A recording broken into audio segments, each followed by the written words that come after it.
Hai teman-teman semua, kami dari kelompok 1 mengajak kalian buat jalan-jalan nih, bukan ke mall, tapi ke masa lalu. Di video kali ini, kelompok kami akan membahas sesuatu yang mungkin belum banyak kalian tahu, tapi sangat penting loh buat dipahami. Yap, kelompok kami akan membahas tentang sejarah perekonomian masyarakat Melayu Jambi, mulai dari zaman kerajaan, penjajahan Belanda, sampai ke perkembangan UMKM dan wisata budaya saat ini. Yuk ikuti perjalanan seru nih bareng-bareng. Dijamin bukan cuma belajar tentang sejarah, tetapi juga paham kenapa ekonomi Jambi itu istimewa.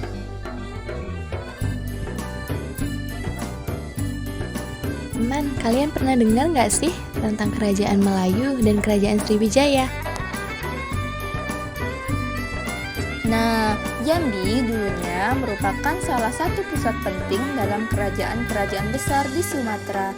Sekitar abad ke-7 hingga ke-13, wilayah Jambi menjadi bagian dari jalur perdagangan internasional yang terhubung dengan India, Tiongkok hingga Timur Tengah. Sungai Batanghari menjadi urat nadi perdagangan karena menghubungkan pedalaman Jambi dengan pesisir dan laut lepas. Barang-barang seperti emas, damar, gaharu, dan hasil hutan lainnya menjadi komoditas ekspor utama. Dari sinilah fondasi awal perekonomian masyarakat Melayu Jambi mulai terbentuk dan berakar pada alam, budaya dagang, dan hubungan maritim yang kuat. Sekarang kita bisa beli beras di pasar. Dulu gimana ya cara orang Jambi memenuhi kebutuhan hidup mereka?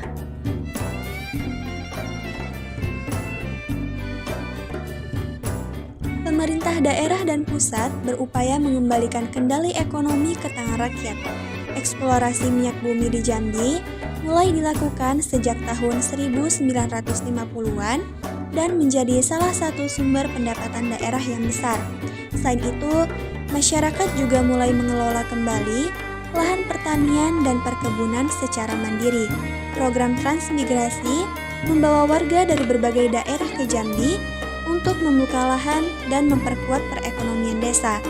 Jalan, jembatan, sekolah, dan pasar mulai dibangun untuk mempercepat perputaran ekonomi. Perubahan ini membawa harapan baru bagi masyarakat Jambi bahwa kekayaan alam yang mereka miliki bisa dikelola untuk kesejahteraan bersama.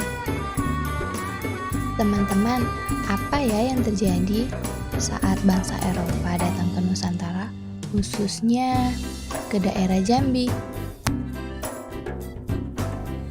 Teman-teman pasti sudah tahu, kedatangan Belanda ke Nusantara tidak hanya mengubah politik, tapi juga merombak tatanan ekonomi. Di Jambi, tanah-tanah rakyat diubah menjadi perkebunan besar seperti kopi, teh, tembakau, dan karet.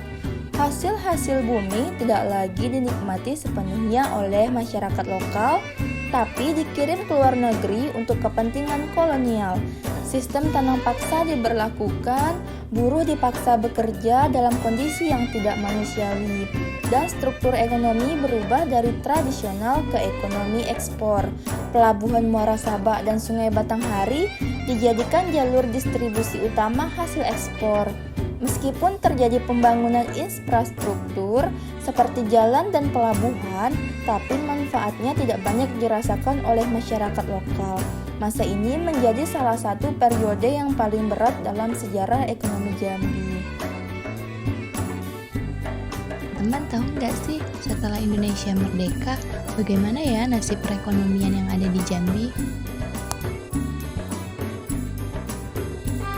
Tapi ternyata, masyarakat Melayu Jambi punya sistem ekonomi tradisional yang sangat terorganisir. Mereka menggantungkan hidup dari sektor pertanian seperti padi, ladang, ubi, dan sayuran lokal. Selain itu, hasil hutan seperti rotan, damar, kemenyan, dan karet alam juga menjadi sumber penghidupan penting. Sedangkan di sungai, masyarakat menangkap ikan dengan cara-cara tradisional yang ramah lingkungan, seperti menjala dan memasang lukah. Mereka juga melakukan barter atau tukar-menukar barang antar kampung dan bahkan antar wilayah. Di pasar-pasar rakyat, hasil bumi ditukar dengan garam, kain, atau alat pertanian. Semua ini dilakukan dengan nilai-nilai kearifan lokal yang mengedepankan kebersamaan dan keseimbangan dengan alam. Teman-teman pasti pernah lihat nggak sih batik Jambi atau produk UMKM khas Jambi kan? Memasuki era modern, perekonomian Jambi semakin berkembang dan beragam.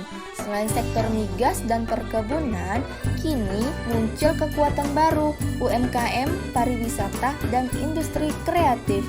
Batik Jambi dengan motif khas seperti kuau, berhias, dan kapal senggat, kini menjadi simbol identitas lokal yang bernilai ekonomi tinggi. Masyarakat mulai mengembangkan kerajinan tangan dari anyaman turun, rotan, dan bambu yang dijual ke pasar nasional dan internasional. Kuliner khas seperti tempoyak, gulai ikan baung, dan kue tradisional Jambi juga menjadi daya tarik tersendiri dalam pariwisata. Pemerintah dan generasi muda mulai menggabungkan kearifan lokal dengan inovasi digital seperti promosi lewat media sosial, marketplace, dan festival budaya. Inilah wajah ekonomi Jambi yang baru, dinamis, kreatif, tapi tetap berakar pada nilai-nilai budaya Melayu.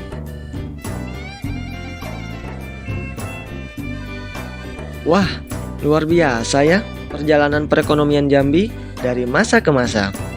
Dari Sungai Batanghari yang menjadi jalur perdagangan zaman dulu, hingga batik dan UMKM digital saat ini. Semuanya menunjukkan bahwa ekonomi Melayu Jambi terus berkembang tanpa melupakan jati dirinya. Semoga dari video ini kita nggak hanya tahu tentang sejarah, tapi juga bisa belajar menghargai peran budaya dan sumber daya lokal dalam membangun ekonomi yang berkelanjutan. Mari kita jaga warisan ini bersama-sama, karena masa depan Jambi dimulai dari bagaimana kita mengenali dan merawat sejarahnya hari ini.